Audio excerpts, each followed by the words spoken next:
All right, guys, welcome to a very special episode of Left Side View with Rahul and Amitabh. So this is part one of the review episode. So we will review the matches that took place till now, like that is till yesterday, Saturday, and I think a couple of matches that we have on Friday as well. So where do we begin, Amitabh? Hi, Rahul. So we begin in the English Premier League. The first match yesterday was Brighton against Liverpool. Again, we had said that both the teams play in a very similar manner, and this may be a potential banana skin.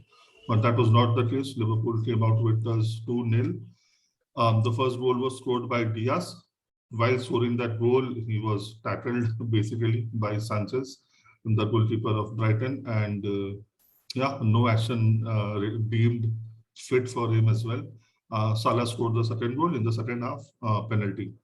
Now, Brighton have lost their last 5 games, and again, this bad run of form uh, is just came at the wrong time. There was a time a month back when Graham Potter was at least, said to be as good as a coach as one of the top teams that require, and I mean, he was a potential candidate. And given this bust, again, the stock of the team and the coach has gone down dramatically. As far as Liverpool is concerned, the maximum noise from this match came of Salah's contract issues.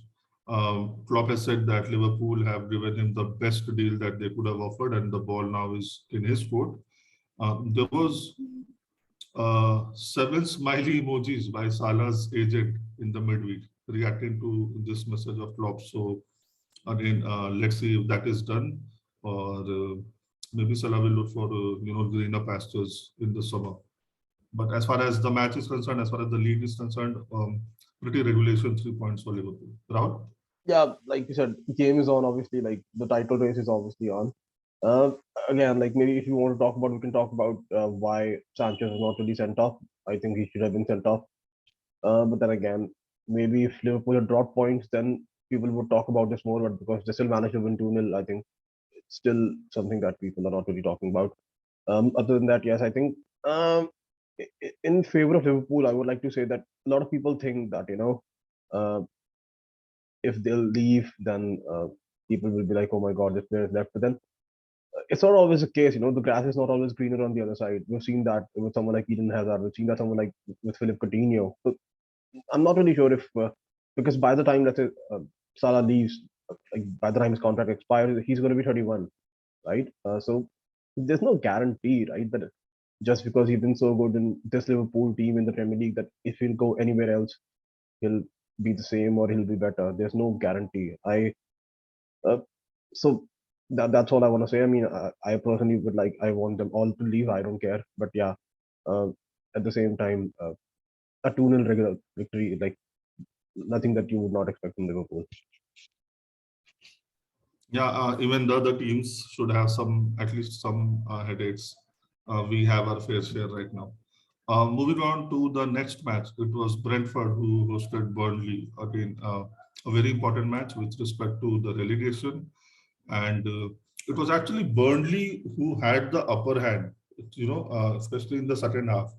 And out of the blue, a counter attack, and Tony scores the goal in the 85th minute for Brentford. And from there on in, again, Burnley had to chase the game, and they were found wanting again, breakthrough by the attackers. And finally, the defender actually shoved the striker. I think it was Tony himself. So he shoved him in the penalty box, got a penalty. So 2-0 to Brentford. They have steered clear of the relegation fight for now. Again, things can change in 3 or 4 weeks' time, but again, they have just struck form at the right time. As far as Burnley are concerned, I think it's between them, Leeds, and Everton now, at least for the foreseeable future. They should have got at least 1 point out of this match, but could not. Rahul? Yeah, I think another thing to note is Christian Eriksen got an assist. Yeah, and also read that he's probably going to be selected for the Denmark national team. I think in the next round of fixtures. So yeah, they probably look to make a good deal, big deal out of it. And obviously, it is not saying that it's not. Uh, but yeah, I think he deserves all this right now for the comeback in a way that he has made. And yeah, like Brentford, I think they were like a 7 or an 8 game losing streak. Then all of a sudden now, after the games against Norwich and now Burnley, they've won 2 out of 2. So yeah, maybe they needed that bit of confidence, and these fixtures came at the right time. Just when you need confidence, it's best that you play against teams like Norwich and Burnley. And yeah, let's see if they continue to play like this in the next fixtures as well, or if this was just a mini revival. But yes, maybe at the same time, I don't want to say that they're out of it yet because there's nothing that's for certain in the Premier League. If they again go on a streak like that, wherein they are again losing 7 or 8 games in a row, then they could again be brought down to the relegation battle. But yes, it does look like uh, Burnley, Norwich, and Watford are the three that could potentially go down. But let's see. Yeah, yeah. Moving on, we had Manchester United against Tottenham Hotspurs, two teams that have been blowing hot and cold as far as their form is concerned. And yeah, the most of the match was like that. I think to put it very simplistically, the difference between the two teams was a certain Cristiano Ronaldo. He scored a hat trick. Harry Kane scored a penalty, and Lord Maguire also scored, but at the wrong end. So, as of now, as per FIFA's official record, Ronaldo has scored the maximum goals in the history of football. And yeah, I mean, I really don't know what to make of Conte's Tottenham.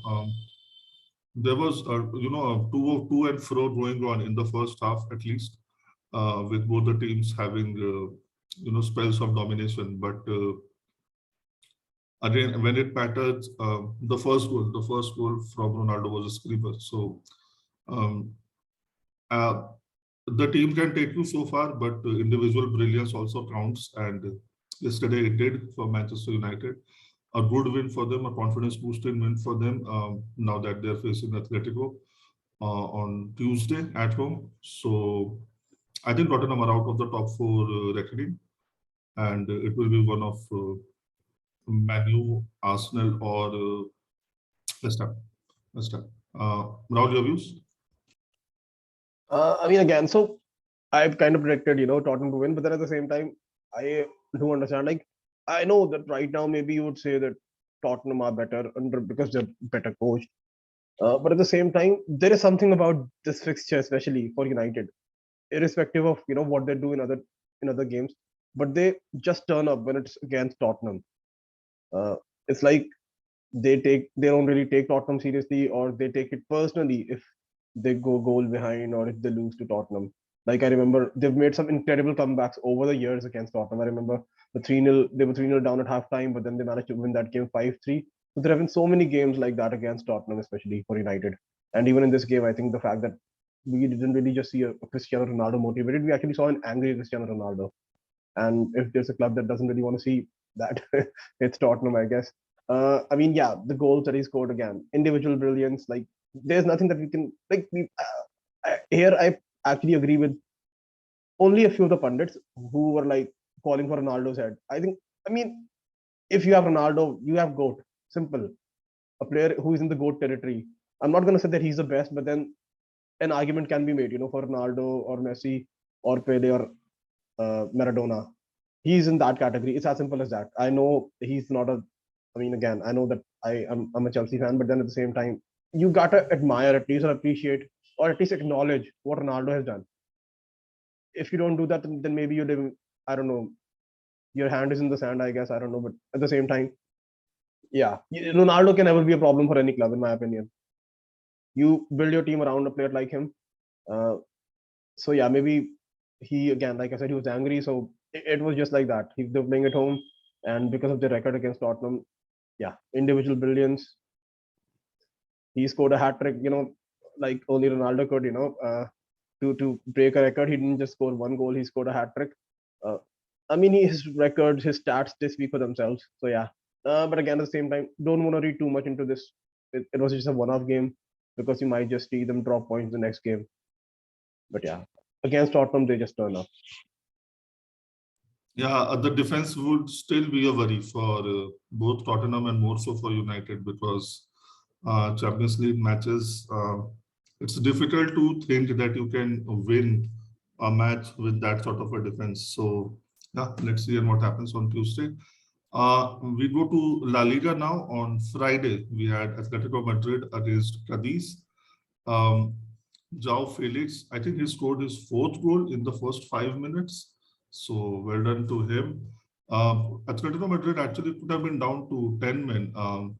A red card was shown to Renildo and it was rescinded after VAR check. Should not have been. It was, tackle which studs up. But then again, I don't know how these rules are applied anymore. So won't comment.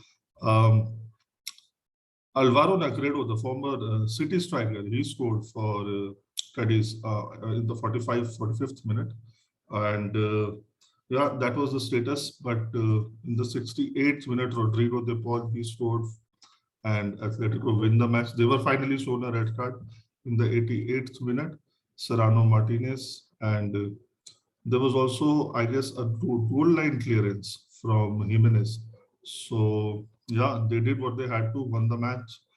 And matches like this in which you get a hard fought victory, I think it always boosts your morale a lot more than let's say a victory which is just a formality. So yeah, looking forward to the match Atletico Madrid versus Manchester United on Tuesday. Rahul? I mean, again, irrespective of the position in the table, Atletico have been a team, who just score 4 or 5 goals against a team.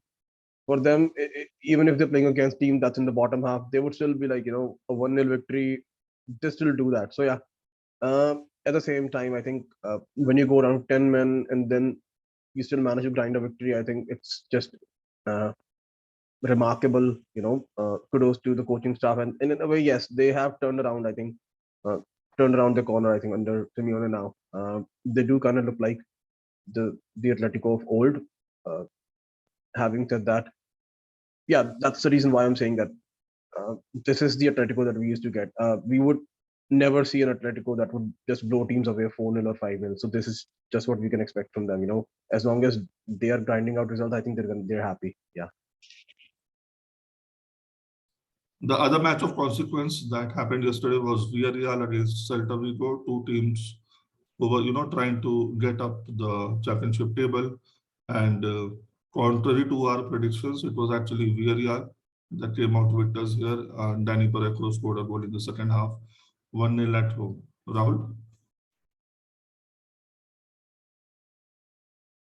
Yeah, he scored a goal in the second half of the match, and I think uh, the fact that they just wanted to, like, again, like we talked about this before, the fact that they lost their match, I think, away to Osasuna last weekend. So there was just no scope, to drop points for Villarreal. I think they would simply be heading on a downward spiral. At the same time, they would want, to win this match because now they know that they've got to keep an eye on the match against Juventus in the Champions League. So they're sixth in the table right now, but Real Sociedad are actually just 2 points, just 1 point behind them, and they've actually got a game in hand as well. So they don't really want to. They didn't really want to, drop these points.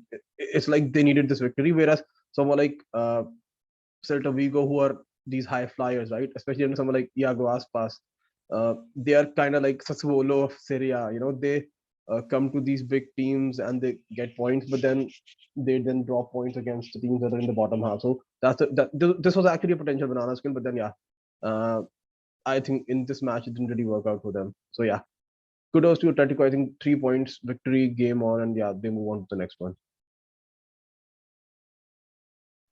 Yeah, we move on to the Bundesliga now.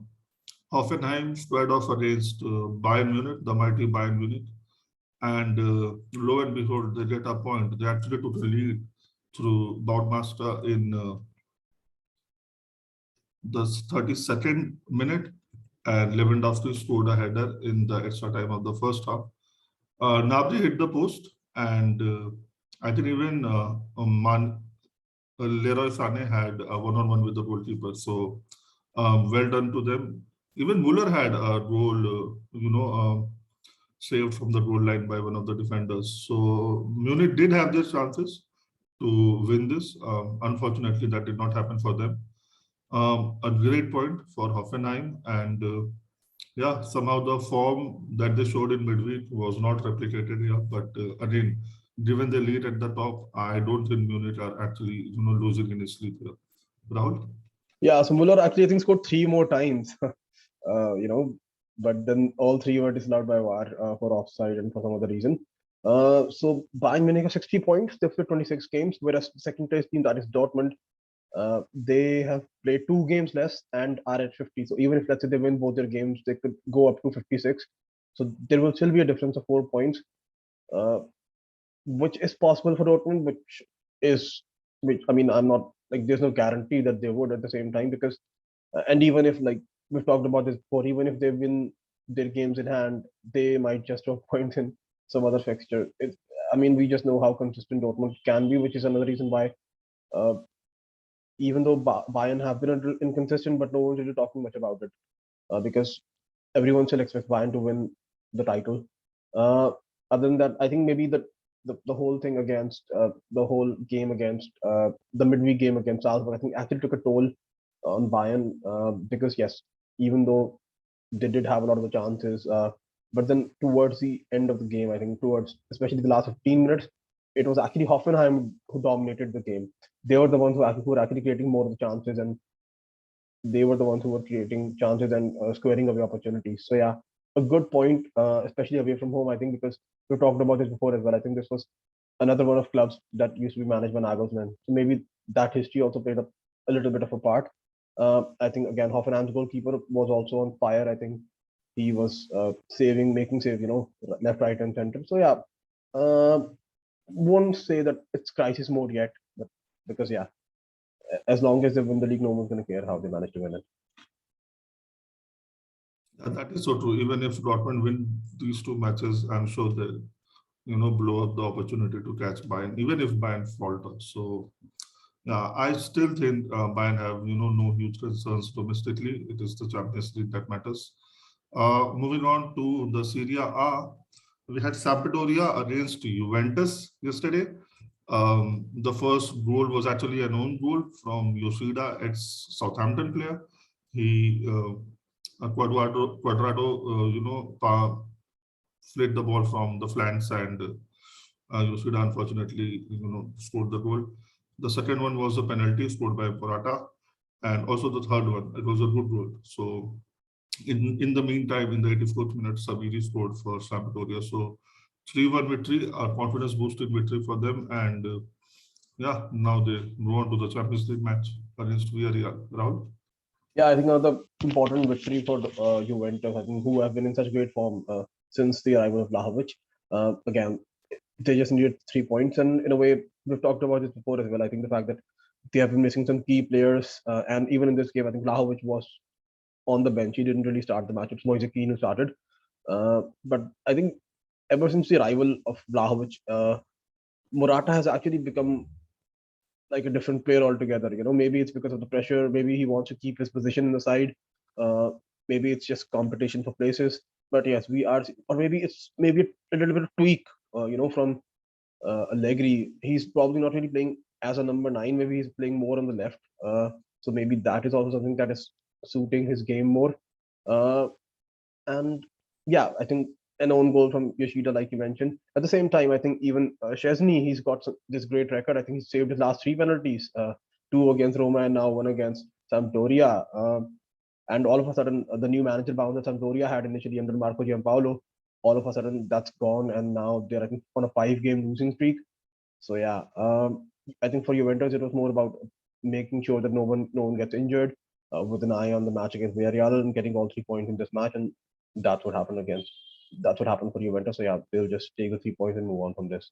You never know. Maybe they'll be involved in uh, the race for the title this season. It's still possible, I guess. Yeah, I mean, I don't have the fixture list with me, but it depends on how many fixtures they have, against the top teams. So yeah, it's still a possibility.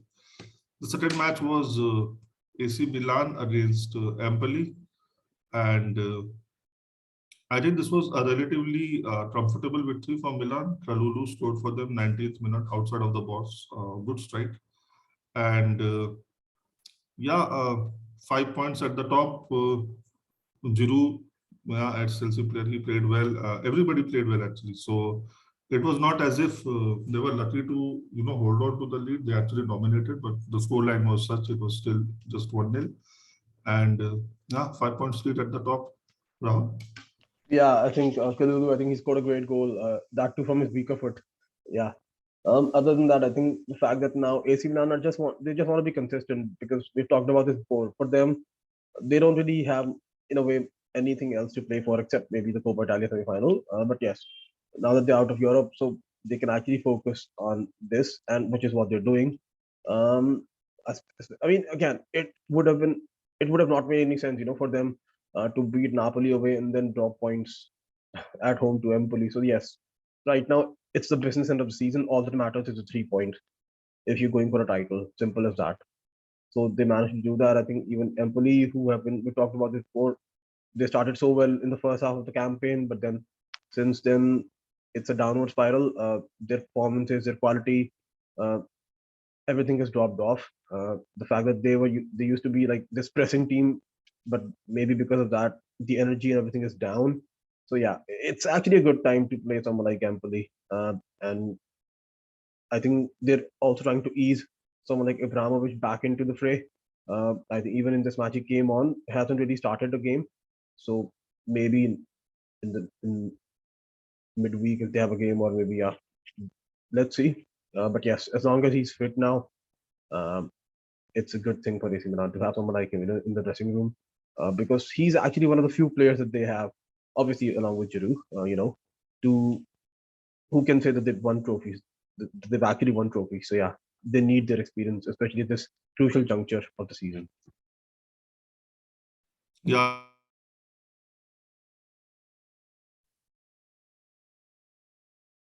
I can't. with that, Yeah, sorry, I yeah, couldn't hear you for a uh, second.